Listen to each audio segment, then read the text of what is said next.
Hey guys, welcome back to another episode of Bad Movie Night's Italian Cinema series. And tonight we watched Opera, Dario Argento's Opera from 1987.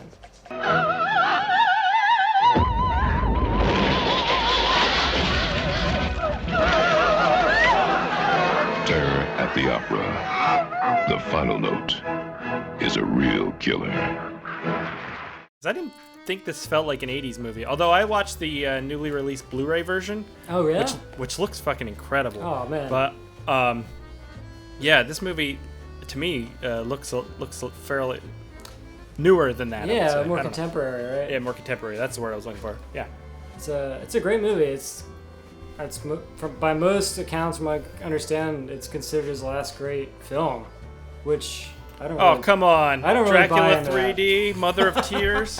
I was gonna say Stendhal Syndrome comes after Oh this. yeah, Stendhal Syndrome's still a legit movie. It's Yeah. not that Adrian Brody one, Giallo. No. That was pretty terrible. Sleepless is okay too. So, what is Opera about? So Opera is about production putting on the play of Macbeth, which is, of course, as everyone knows, or I guess if some people don't know, Macbeth is supposed to be like a cursed production. They're putting on this new rendition of Macbeth, and it's directed by a young director who actually, funny enough, came from horror films. Oh, right? What's that about? I wonder what that's about. So they're putting on this production, and very early into production, the lead opera singer gets hit by a car. So someone else is brought in, and this is our main character, Betty. Mm-hmm. And yeah, Betty is brought in to replace her, and she doesn't want to because she knows it's Macbeth and it's cursed, and she doesn't want this to be her big break. So, you think this opera brings bad luck, huh? I don't know. It's what everyone says. Well, I don't say it. Look, you have a wonderful voice. And then some hijinks ensue in Giallo style. Yes, with of course a crazy killer that you learn is behind a lot of the things that are happening and unfolding.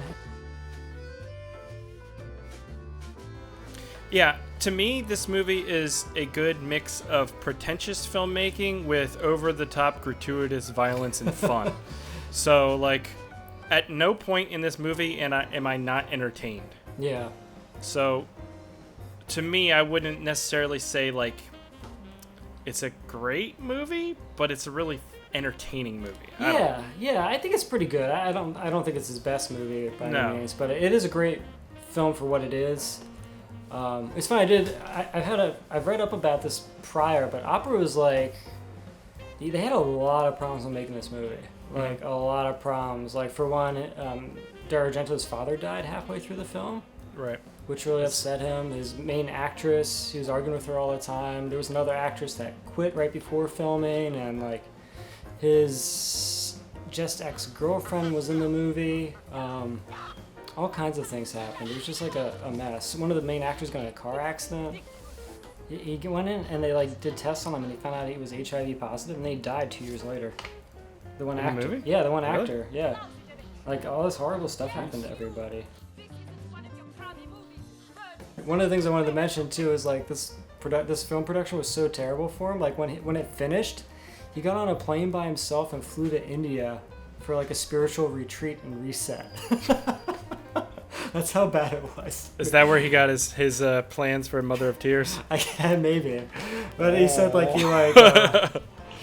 he hated the movie for like years after he made this. Like because it was so horrible the experience. Okay. It's definitely not a bad movie though. It doesn't show that bad. Yeah. It might be a tad long for me, but I still think it's really good. Yeah. I was reading about the gimmick of the movie in which the killer kind of puts the nails around the eyes to make our main character watch him gruesomely. What the hell's the word I'm looking for? Gruesomely. Okay, I said it right the first time. Murder people, and apparently he did that on purpose because he thought it was someone at one point was jokingly suggested to him that taping pins under people's eyes so they couldn't look away from the kills because it would annoy him when people would always look away from his gory kills in his movies. Yeah.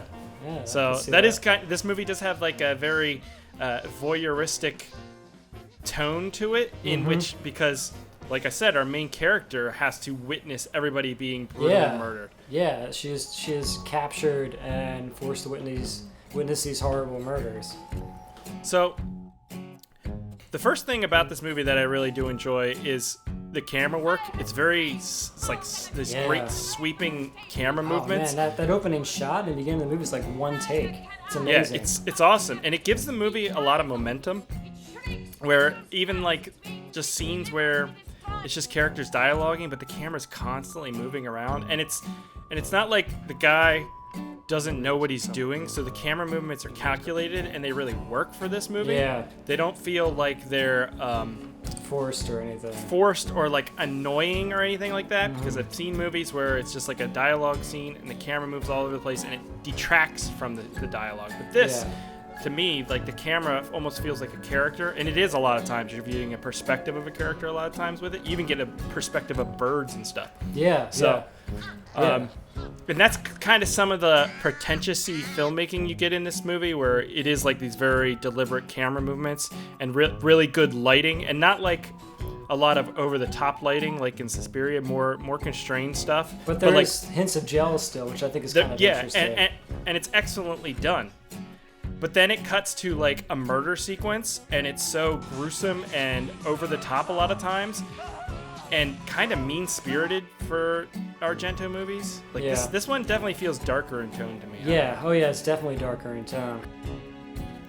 And when those kills happen, he immediately cuts any sort of pretentiousness and kicks on like an 80s, hair metal song every time there's violence. And it shifts the tone all over the place. Yeah, it does. It's interesting. And it's funny because there was some like really good music in this prior. Like one of the things I didn't realize is Brian Eno did some of the tracks on this. Like there was some really nice music pieces. Yeah, I was mixing with that was interesting. I saw that too because I was trying to look up who did like that 80s cheese metal, and it was some band that I had never heard of. But then I saw Brian Eno was on there as well. I was like, wow. Yeah. And then you also get like that classic operatic musical score in there as well. So it's just a weird visual and tonal movie, but for some reason, because it's Argento and you let some of this like stuff go, it just kind of meshes all together in a really fun way. Yeah, I think it's definitely those movies you can let reality go, because there's also these sequences through the movie of like flashbacks or dreams, and you're not really sure, because our main character Betty's like having these scenarios and they're cut through the movie, so you're trying to like, there's a lot of stuff where it's like, why is this happening? What is this? So once you start questioning stuff, I think you can get away with more of it, like, taking it out of like a grounded reality. One of the things that they were talking about is like there's this connection to sadism with her character. Watching him do stuff to other people. Oh, and he wanted the daughter to think that? Yeah, and the daughter when she was little, was in those positions where she was watching horrible things to remember, but she didn't really quite remember what that was. The one thing I will say that kind of cheapens the movie, at least I think it would cheapen it for somebody who's not used to dubbed Italian movies, is the ADR. It's horrible. Makes it feel, one, there's no sound dynamics with the ADR, because there's some good sound design in the movie, especially like when he's cutting into a dead person with the scissors. I specifically remember it because it was kind of like very affecting. But there's a lot of ADR and almost everything I would assume is ADR, but the dialogue has no dynamics. So characters are talking and they're halfway across the screen, and it's like they sound like they're right in your face.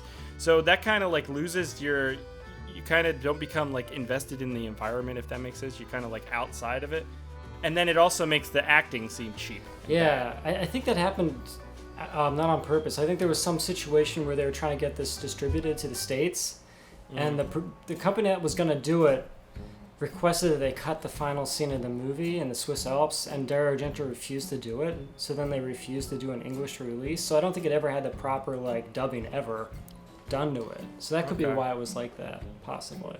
But just the basics of the movie, it is still very much a giallo.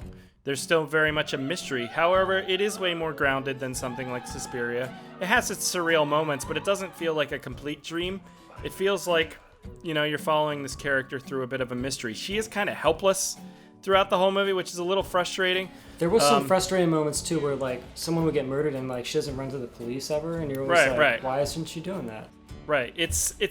And I think, unfortunately for me, that is kind of the weakest part of the movie. It's just its overall kind of plot. I don't know. Doesn't detract from my entertainment of the movie though. Yeah, it kind of leads the audience in one way, and I mean, I guess these movies always need some sort of like twist at the end. Although for me, like you could very clearly see who the killer was pretty early on in the movie, so it wasn't very surprising. I don't know. Yeah, I don't think it was surprising that it ended up being who it was either. No. I think if you're an Argento fan, if you're a big fan of Suspiria, and you've only seen Suspiria, you probably enjoy this movie too. If you're just a gore hound, there's still stuff to like in this movie.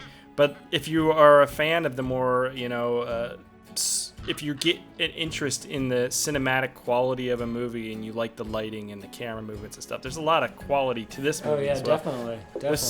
The set pieces are incredible. Yeah. I don't know where it was filmed, but that opera house is amazing. And I think it's in Rome. There's a sequence where he flies the camera around as if it's the birds, and it's so cool, so well shot. It's really entertaining movie. That was definitely one of those.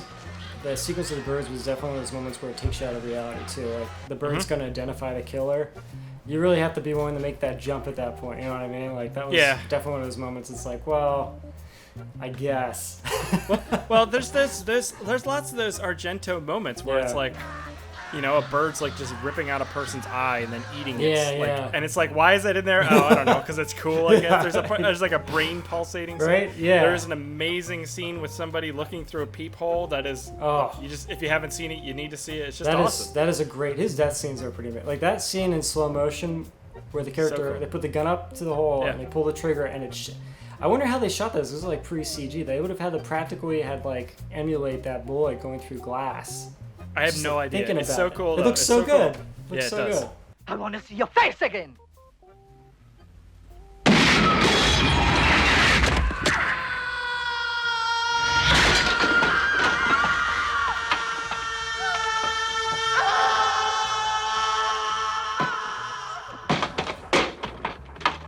Yeah, and so I think there's a lot to like about this movie. It's not perfect. It's definitely not Argento's best, I don't think. But I do really like it. Yeah, I like it a lot. It's a great movie. There's a lot of interesting stuff going on with it, and I recommend it. All right, cool. I think that's gonna do it for Opera. Cool. Thanks for watching. Catch you here next time on Bad Movie Night / Giallo version.